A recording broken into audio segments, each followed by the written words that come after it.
Baik, selanjutnya saya akan membahas dua soal yang dalam energi ini. Jadi perubahan energi ya dan transformasinya ini dua soal yang sama temanya tapi agak beda dikit ya. Yang pertama begini. Nah, sebuah balok meluncur turun di atas bidang miring dengan besar kecepatan yang semakin membesar. Jelas ya, kalau sebuah benda turun itu berarti kan dia kecepatannya membesar. Ketika balok meluncur turun, maka kita analisis ini jawabannya. Apakah betul C-nya ini jawaban yang di merah itu jawabannya. Begini Bapak Ibu, jadi kalau ada benda bergerak, kalau bidang miring ini, jadi bidang miring itu kan kombinasi antara vertikal dengan horizontal. Kan karena miring itu adalah berarti kombinasi vertikal dengan horizontal. Kalau suatu benda bergerak vertikal dan horizontal, maka pastinya ada energi potensial dan ada energi kinetik. Kenapa? Karena energi potensial rumusnya EP sama dengan mgh, sedangkan energi kinetik sama dengan setengah mv kuadrat. Maka saat horizontal ada energi kinetiknya, saat vertikal dia memiliki energi potensial. Jadi kalau bidang miring ini sebetulnya ada kombinasi antara potensial dengan energi kinetik. Baik, kita bahas yang pertama ini. Energi potensialnya meningkat. Jadi ada kata-kata meluncur turun. Kalau turun itu kan berarti dari tinggi menjadi lebih rendah. Energi potensial itu rumusnya mgh. Hanya tinggi, EP-nya besar. Hanya rendah, EP-nya kecil. Nah, kalau di soal ini energi potensialnya meningkat. Nah, ini sudah tidak menjadi sebuah jawabannya. A bukan. Yang B, energi kinetik dan energi potensialnya meningkat. Tadi A kita sudah melihat energi potensial meningkat, salah. Berarti ini kita tidak usah perhatikan. Nah, sekarang yang C, energi potensialnya menurun. Tadi energi potensialnya meningkat, salah. Berarti kan harusnya energi potensialnya menurun karena dia meluncur turun, berarti hanya lebih kecil ya. Berarti ya ini masih kemungkinan benar. Energi kinetik meningkat. Nah, ini energi kinetik ini disandingkan dengan kata apa? Ini kecepatan yang semakin membesar. Jelas ya, kalau benda meluncur turun berarti pasti semakin cepat kecepatannya. Maka energi kinetiknya juga semakin meningkat. Jadi C ini jawaban tepat ya. Energi potensial menurun, energi kinetiknya meningkat. Gitu ya. Ini kalau yang ini energi potensial meningkat betul. Tadi energi potensial meningkat salah, itu jelas. Kalau yang ini energi potensialnya tetap. Yang E ini salah karena dia akan meluncur turun, dari ada perpindahan ketinggian. Bagaimana dengan nomor 44? Ini mirip. Hanya dia bidang datar saja. Bidang datar saja. Dengan kecepatan tetap. Nah, bidang datar berarti dia punya ketinggian, jadi dia tidak ada punya ketinggian, maka apa? Energi potensialnya tetap. Dengan besar kecepatan tetap, maka energi kinetiknya juga tetap. Maka nah ini jawaban A tepat ya. Jadi kalau ini beda, ini 8 itu dia punya ketinggian perubahan ketinggian, kalau ini kan tidak, karena dia di atas bidang datar, lurus begitu. Kecepatannya tetap, maka energi kinetik dan energi potensialnya juga tetap. Begitu. Selanjutnya Bapak Ibu kita akan menganalisis jawaban ini benar apa tidak ya Bapak Ibu. Ini ada sebuah grafik. Ya, jadi grafik gambar berikut menunjukkan hasil pengukuran kalor yang dibutuhkan untuk menaikkan 1 kg air dari suhu min 40 derajat. Nah, ini suhu min 40 derajat ini sampai semua menjadi uap dengan suhu di atas 100 derajat Celcius. Jadi ini uap. Ya, pada tekanan 1 atm itu tidak perlu diperhatikan. Ini maksudnya pada suhu kamar lah. Jadi keadaan rata-rata kita sekarang di bumi yaitu 1 atm. Itu atmosfer, namanya 1 atmosfer. Maka berdasarkan grafik tersebut, ketika kalor yang diberikan 150 kilokalori, air akan berwujud titik-titik. Baik Bapak Ibu, ini adalah grafik kejadian alami pada saat es. Nah, jadi ini es. Kenapa bisa es? Karena ini dia mulai dari min 40 derajat Celcius. Jadi ini es. Nah, ini maka di sini ada tulisannya es. Jadi ini ke kanan itu adalah es itu ditambahkan kalor yang dibutuhkan itu diperbesar itu ditambah. Maka nanti es itu akan naik suhunya ke atas ini. Dia akan seimbang. Ya, jadi kita analisis, jadi kita naik ke atas begitu ya. Baik, setiap grafik ini, tulisan grafik ini mengartikan apa ya? Mengartikan punya maksud, ya, punya maksud. Jadi kita artikan begini. Kalau yang miring ini artinya kalor yang diberikan itu mampu mengubah wujud. Maaf, kalau yang miring ini, saya ulangi, kalau yang miring ini saat kita memberi kalor, maka suhunya naik dan terjadi kenaikan suhu. Maka pada miring ini pakai rumus Q sama dengan MC delta T. Ada delta T, perubahan suhu. Jadi kalau yang miring-miring adalah kalor yang diberikan akan menaikkan suhu. Sedangkan garis yang lurus ini menyatakan bahwa saat benda itu dikasih kalor, maka kita lihat bahwa saat lurus kan ini suhunya tetap. Tapi kalornya kemana? Kalornya adalah untuk mengubah wujudnya. Jadi wujudnya dari benda-benda itu akan berubah. Ini sama garis ini akan berubah.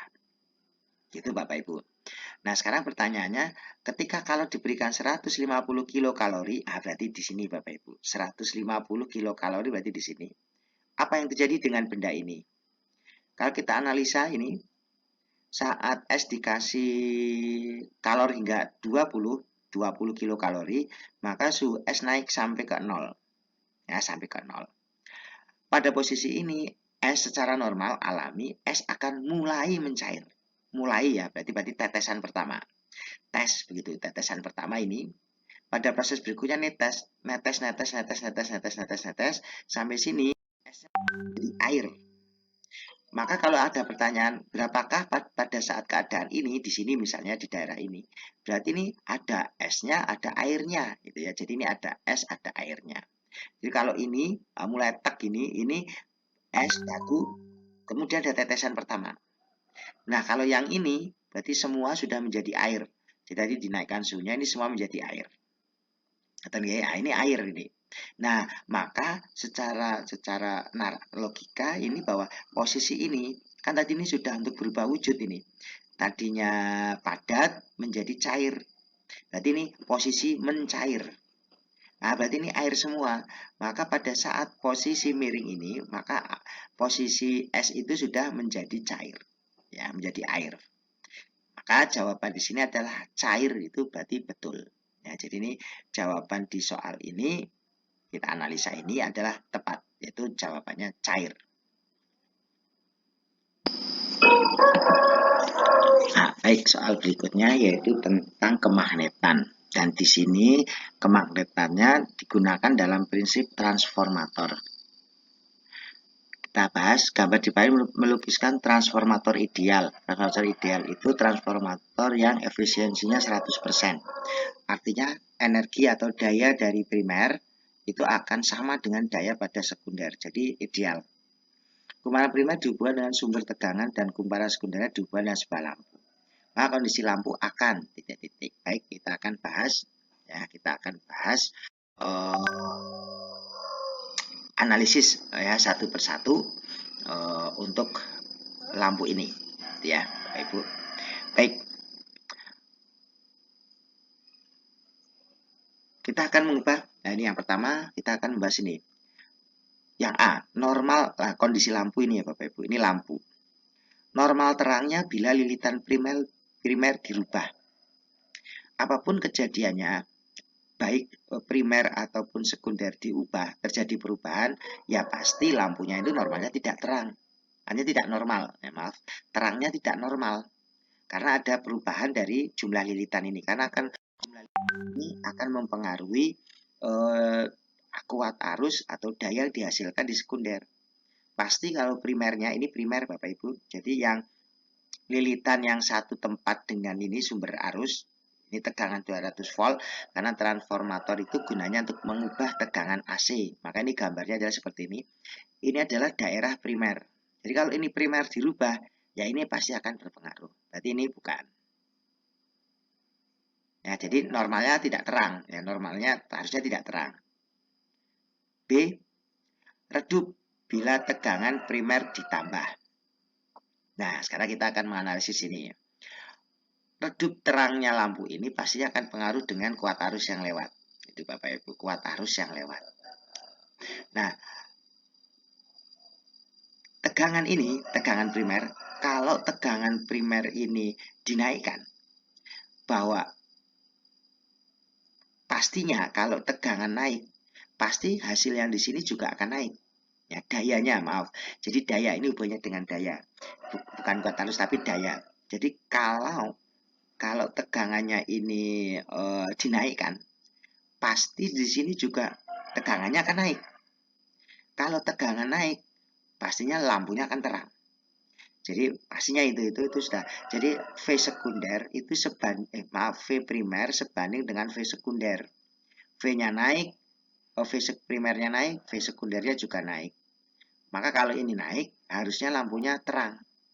Di sini redup bila tegangan primer ditambah. Tidak, salah ya, karena V-nya sebanding, bukan. Yang C. Lebih terang bila lilitan sekunder ditambah. Nah, ini berhubungan dengan lilitan. Tapi tegangannya tetap nih. Jadi ini tegangannya tetap, tapi ini yang diubah sekarang lilitannya. Ya, mari kita analisis ini. Lebih terang bila lilitan sekunder ditambah. Begini, Bapak Ibu. Jadi di dalam apa ini trafo berlaku begini. VP VS. Jadi tegangan primer dibanding tegangan sekunder itu sama dengan jumlah lilitan primer dibanding jumlah lilitan sekunder. Sama dengan, nah ini kebalik ini. Nah kali ini IS, nah ini jadi yang kebalik adalah IP. Gitu ya. Jadi berbanding terbalik. Nah, kita menganalisis yang C ini lebih terang bila lilitan sekunder ditambah. Berarti kita hubungannya dengan ini. Nah, dua ini. Berarti tidak berhubungan ini karena dianggap tegangannya tidak diutak-atik. Maka begini, NP banding NS sama dengan IS banding IP. Namanya berbanding terbalik. Berbanding terbalik artinya begini. Jika lilitan sekunder ditambah, nah ini berarti lilitan sekunder ditambah, maka apa yang terjadi? Maka lilitan sekunder ditambah, maka I yang di sekunder. Nah, ini karena berbanding terbalik, NP banding NS sama S banding IP itu berbanding terbalik. Jika lilitannya sekunder ditambah, maka I di sekunder berkurang. Apa akibatnya? Nah, ini. Kan tadinya normal. Nah, jadi normal. Nah, normal. Karena lilitannya di sekunder ini ditambah, maka I-nya berkurang. Ya, I-nya berkurang. Karena I-nya berkurang pasti akan berpengaruh terhadap nyala lampu ini. Karena hubungannya nyala juga dengan kuat arusnya.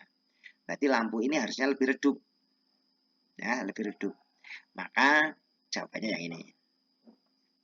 Ini nih, lebih redup bila lilitan sekunder ditambah. Nah, ini berarti jawaban yang tepat adalah lebih redup bila lilitan sekunder ditambah. Ya, tadi kan ini salah ini. C lebih terang bila lilitan sekunder ditambahkan tidak sesuai. Karena berbanding terbalik. Maka ini lebih redup bila lilitan sekunder ditambah. Begitu? Ya. Jadi kalau yang ini lebih terang. Lebih terang bila lilitan primer dikurang. Ini sebanding dengan kalimat C sebetulnya. Tapi kalau kalimat C yang diotak-atik adalah lilitan sekundernya, jadi yang diubah. Jadi caranya dibongkar, jadi kita rubah. Tapi kalau yang E ini, yang dirubah, yang dikurangi primer. Kalau primer dikurangi, akibatnya kan lilitan sekunder lebih banyak. Ini bahasanya sama. C dengan E itu bahasanya sama. Dan sama-sama terang. Kan salah tadi. Jadi yang lebih terang bila lilitan sekunder ditambah. Berarti harusnya redup. Kok ini terang? Ini kalimatnya hanya bolak-balik. Gitu. Jadi ini jawaban yang soal ini adalah lebih redup, lampu lebih redup bila lilitan sekunder ditambah. Baik, selanjutnya adalah kita akan menganalisis soal berikutnya, yaitu tentang kelistrikan. Lampu A, B, dan C dalam rangkaian seperti gambar adalah identik. Jadi ini kita anggap semua sama, identik. Ketika lampu menyala. Jika kawat pengantar di hubungan antara 1 dan 2, ini diganti, dikasih kabel, maka keadaan masing-masing lampu adalah, ya, kita analisis ya. Jadi ini ada lampu, tadinya seperti ini, kemudian ini dipasangi kabel. Nanti akan peristiwanya ini akan diganti kawat penghantar, sebuah kawat penghantar. Mari kita analis satu persatu jawabannya. lampu A menyala lebih terang, B dan C padam. Nah, kita lihat sekarang lampu ban C ini, Bapak Ibu. Kalau ini kita kasih kawat penghantar, ya, kawat penghantar, pastinya arus dari baterai ini ke A, maka dia akan lebih memilih ke kabel sebelah sini. Karena apa? Sekarang 1 dan 2 ini tidak ada hambatan ini berupa lampu, tapi dia langsung berupa kawat penghantar.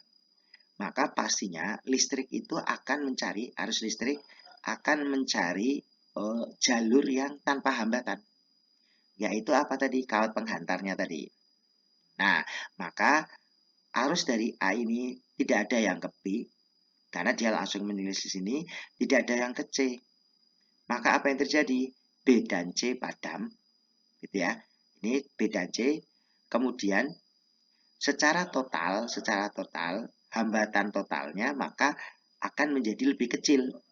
Karena tadi kalau ini masih nyala, berarti ini hambatannya ikut dihitung, terus nanti ditambahkan dengan lampu A. Jadi lampu A ditambah paralelnya ini hambatannya. Artinya pasti hambatannya besar. Kalau sekarang ini tidak ada hambatan, berarti kan mengecil hambatannya. Hambatannya tinggal lampu A saja.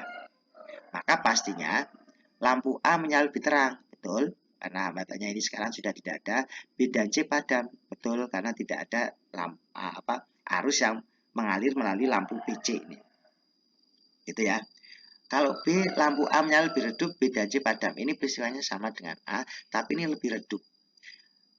Kesalahannya apa? Karena ini hambatannya hilang sepasang ini, maka pastinya hambatan totalnya kan juga akan mengecil. Hambatan totalnya mengecil, maka harusnya terang, bukan redup. Lampu A dan B menyala sama terang. Salahnya apa? Di sini ada B. Padahal B ini sudah mati tadi, karena sudah tidak ada arus yang mengalir ke B langsung lewat penghantar ini. Lampu A menyala redup, B menyala lebih terang, C padam. Ini masih ada B menyala, ya, jadi harusnya sudah mati. Kemudian lampu A menyala lebih terang, B menyala lebih redup. Nah, ini ada B lagi nyala, sudah mati padahal. Berarti ini jawabannya adalah A. Ini jawabannya lampu A menyala lebih terang, B dan C padam. Ya. Untuk soal berikutnya, ini berkaitan dengan kalor, tentang kalor benda. Jadi berikut ini adalah data kalor jenis dari 4 zat. Ya, ada aluminium, ini angkanya kalor jenisnya 900, tungsten 134, tembaga 386, perak 236. Keempat zat padat dengan massa yang sama diberi kalor dengan jumlah yang sama. Jadi ini diberi kalor sama-sama, ini bareng dipanaskan dengan alat yang sama, kalor yang sama. Urutan zat yang mengalami kenaikan suhu dari tertinggi ke terendah adalah titik-titik. Ya, baik Bapak Ibu, kita analisa.